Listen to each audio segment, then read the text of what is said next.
I'm Diane Banks. Thanks for getting up and joining us for the show this morning.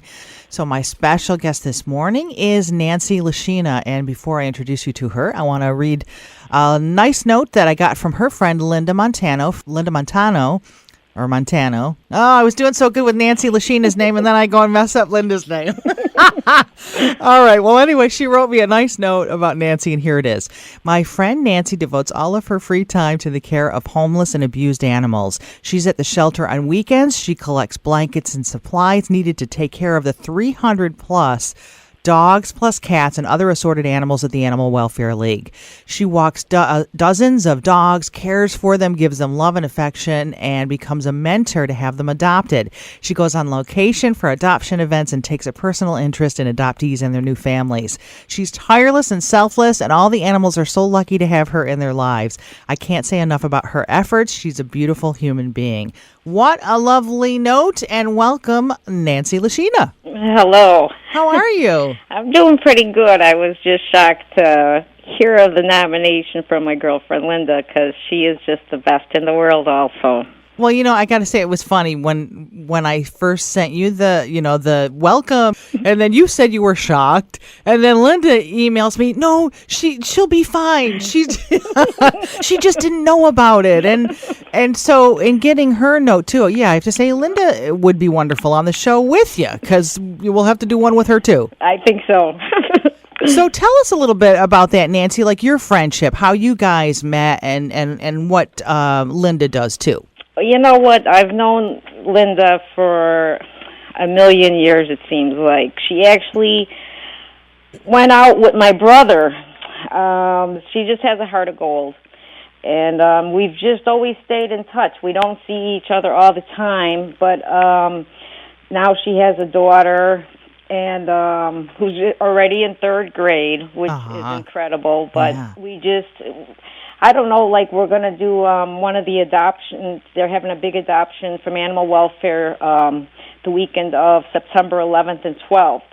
And she's going to come out and meet me with her daughter. We're going to go out to Matson and bring some dogs. And so we just keep in touch that way, just through the shelter. And just, it's hard with work and everything. And just with the normal everyday things you have to do, you have to find the time to be with special people, Right. And sometimes work takes up so much of your time, but she's a wonderful person, and I love her to pieces. Right, and it's nice that, those times that you do have to spend together you really cherish because everybody's lives are so busy. Exactly. Yeah, so now she's in New Lenox, and where are you, Nancy? I'm in Willow Springs. In Willow Springs. So you guys are going to get together, and then in terms of your work with Animal League, I don't know, that's to me, that's just such a beautiful thing because animals are like babies. They can't speak up for themselves, and they need our protection so much. So that's wonderful that you do that. How did you get involved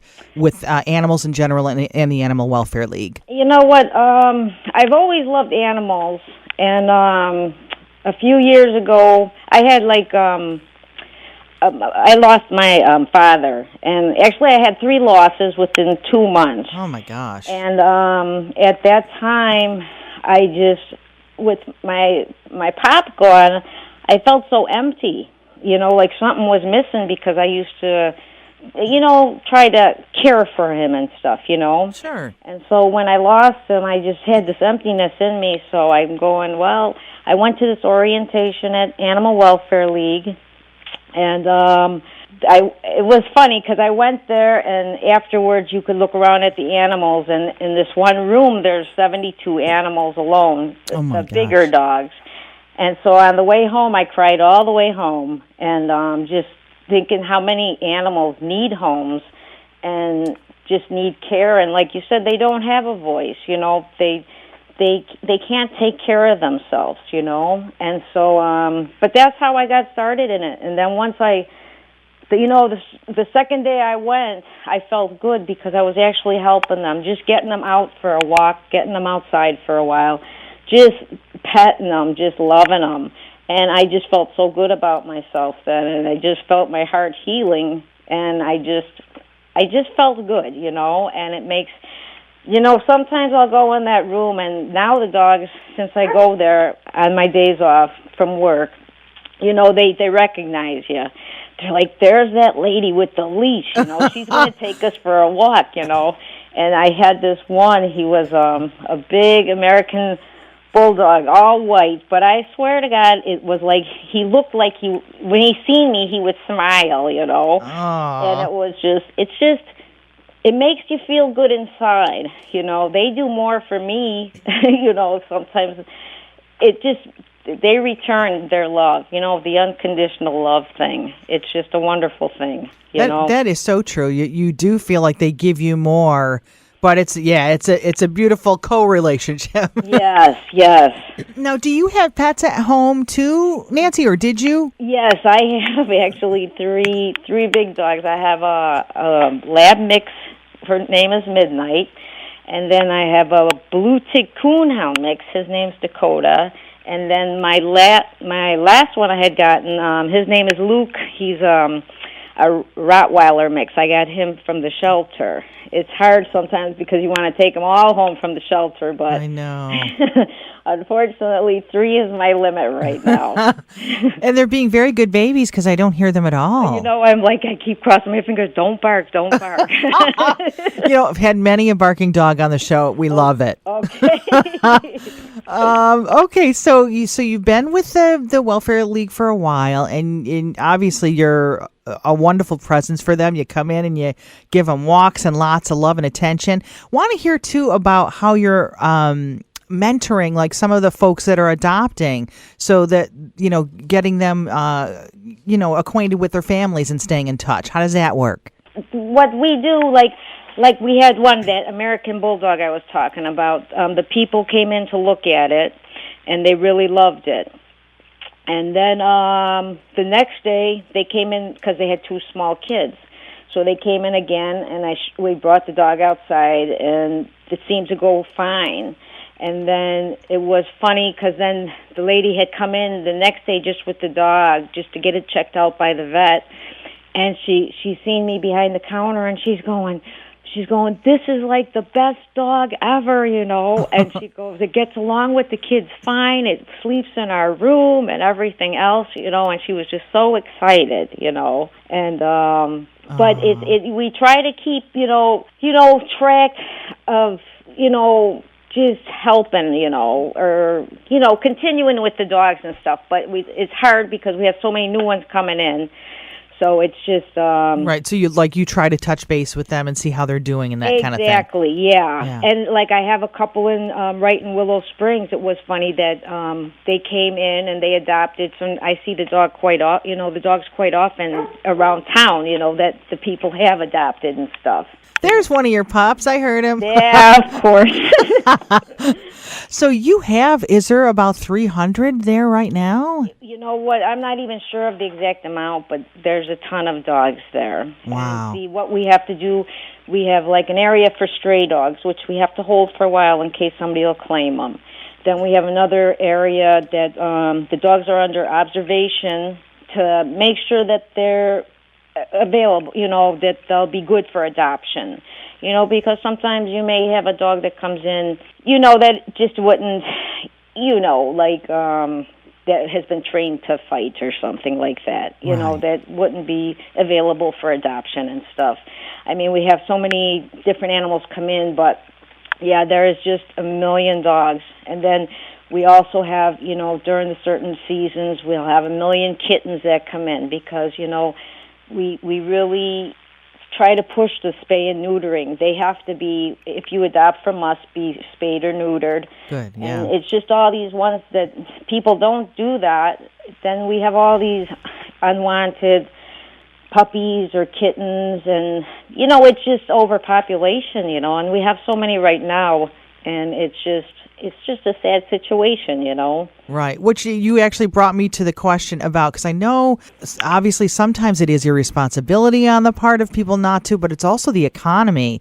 So can you tell us, do you know of either low cost or free spay and neuter programs for our listeners? You know what, we do have, I'm not exactly sure of the price, but I know we are one of the lowest cost for the spay and neutering at our clinic, because we actually have a clinic, and that's also, we're cheaper than a regular vet and stuff. Now, you may have to wait a couple hours sometimes to get in, but, if you don't have the money and stuff, or if you're, it's very reasonable and stuff. Okay, so give us that, Nancy, then the location or email, website, whatever we would need. The location, we're right on Southwest Highway. It's 10305 Southwest Highway, and that's in Chicago Ridge. And I believe if you just pull up Animal Welfare League, I think it's www.animalwelfareleague.com. Okay. That way you could get on that, and it has all the information about our clinic, the adoptions, volunteering. I mean, we always are needing of volunteers just to get the animals out for a walk or to help clean cages or whatever. The staff is great over there, but they're understaffed.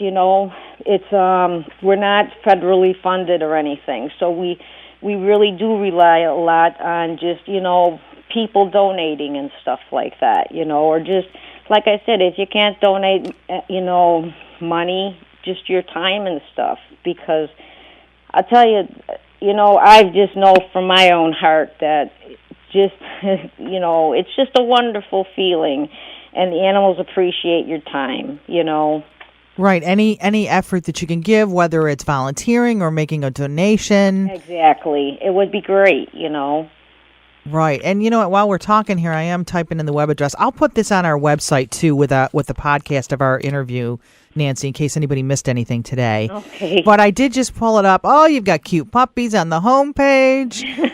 It is animalwelfareleague.com. Okay. Oh, look at those faces, and you got kittens out there too. I'm a cat owner too. I love them all. Okay. So. And there's also fostering, and we just started. I just went to an orientation. They're going to have.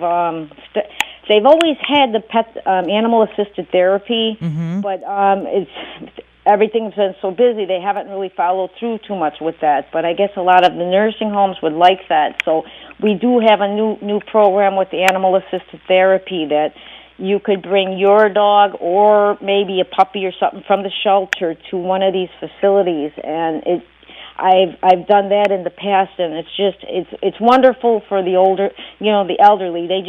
It brings them to life, They just love to have something like different, because sometimes when you're in a nursing home, it gets, it's sort of boring and stuff, Right. So. It can be depressing. And with the animals, the beautiful thing is it brings them out right away, and you bond right away. You do. It's like, it's instant. You bring that dog or cat or rabbit or whatever into the room, and they're like, and it's like, whoa, it's like, it's great, Yeah, it really is. Gosh, already we're down to only about 5 minutes. I want to give you a chance to take the floor too, because I know you're so passionate about this. So if there's anything that you could share with our listeners, based on your experiences that you've seen at Animal Welfare League. It's just, animals aren't disposable. If you take an animal, I treat it like my animals are part of my family, and I wish more people would do that. And when I see animals come in that have, with cruelty and just neglect and stuff like that, it's just really heartbreaking, But it's with everything, You see that even with people and stuff, So, but I just wish was more education so people would take care of their animals. And I know right now it's with the economy, people are losing their houses, so they have to, it's just a really hard time right now. So right, and that's not that you don't already have a full plate, but isn't that a great thing if there was ever an opportunity to do some education too? Yeah, for I know. People.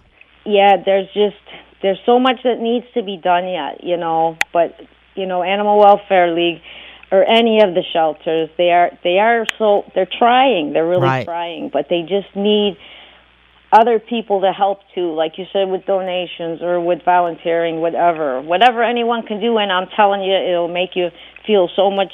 It'll make you feel like $1 million inside. Yes. That you're actually doing something extra that you're not getting paid for it, but that's what makes it feel better, because you're doing it because you want to do it, and it makes you feel good, and it is helping. Right. Every little bit helps, you know. Yeah. Did you hear that? If you're looking for a perfect place to volunteer, some volunteer opportunities, and you love animals, who doesn't? You can contact the Animal Welfare League. It's animalwelfareleague.com. Yeah, I know they so need the help. And you talk about with the numbers there. Now, is this a pretty huge facility that you guys have? This is, yes.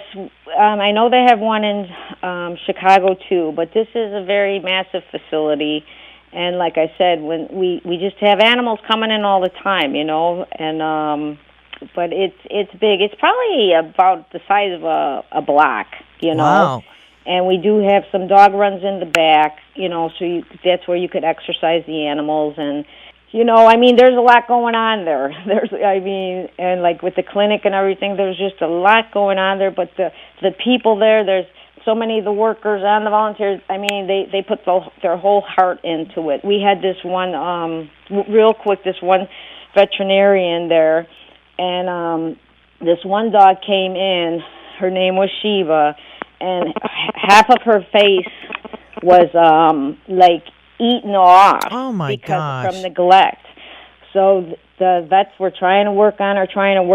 Well, this one vet, Dr. Campari, actually brought her to a specialist to find out how we could treat this dog. And she did this with her own money, you know, and it was great. And so this dog, Sheba, is fully healed and has found a great home, and it's like a happy ending, you know. And that's what we want to see for all the dogs. So, I love that story, Nancy. Yeah. I'm sure you have many, many beautiful stories like that. Yeah. It's just the happy endings, you know. That's what we want, and that's what these dogs and cats and animals, all whatever type they are, they all deserve that, you know. So I think if we all pitch in, we could really make a difference, you know. Right. And do you hear that a lot? I mean, I know we have the obvious horrible cases of abuse and neglect that, the education so badly needed. Yeah. But also, are you hearing things like, is it about the economy too that you're seeing so many? Yes, it definitely is. You know, like I said, people are losing their houses, so they don't even have a place to stay, let alone having an animal too. So I know it's heartbreaking for a lot of the people because they have to give up their animals. So a lot of these animals, I mean, they're well trained, they're housebroken and everything else. It's just that the people, well, I couldn't imagine if you lose your home or something. I know. You lose everything, and you know, nowadays you can't even find a job even a lower paying job. You just can't find it. So it's very, very difficult, like I said, because too many people are out of work. And as you know, an animal is going to cost you, just, it's a cost, But they're family. I know. That's like I could never. I couldn't either. It'd be like losing my kid. Would. Yeah, exactly. I know. I'll tell you one more quick story. We had this one dog from, I think it was October, and she had been a blood donor to save another dog's life. She gave blood and stuff. But my one other friend there, Fran, she took her off-site because I said, well, she needs a little more exposure, Right. Well, 2 weeks later, she's got a home now. So, and we had named her Honey just because I said she was so sweet, But like I said, we do our best. I know not all animals, we're not miracle workers. I wish I could say that. I know, but you do the best you can, and that's all anybody could ask. And thank everybody at the shelter, too, for all their good works that they're doing. Yeah, they do deserve, because they all work hard there, They put a lot of extra effort into it. It's not easy, you do really try, and like I said, they could use more people there, but you just don't have the money for it, Right. So but everybody does the best they can. So Well, you know what? I wish we had more time. It went so quickly, and it was wonderful to talk to you. You too. Please, Nancy, say hi and thanks to your friend Linda Montano for telling us about you. I will. Thank you. And thank her. And I think you should do a quick one on her, too. I know. I have a long list of friends that have told me about their friends, and I got to get them on here somehow, too. But I wanted to wrap up here with just saying, love what you said, too, about when you lost your dad, that you could feel your heart healing when you worked at the Animal Welfare League. So that's a beautiful thing. Yeah. So thanks again. Thank you. It was wonderful talking to you.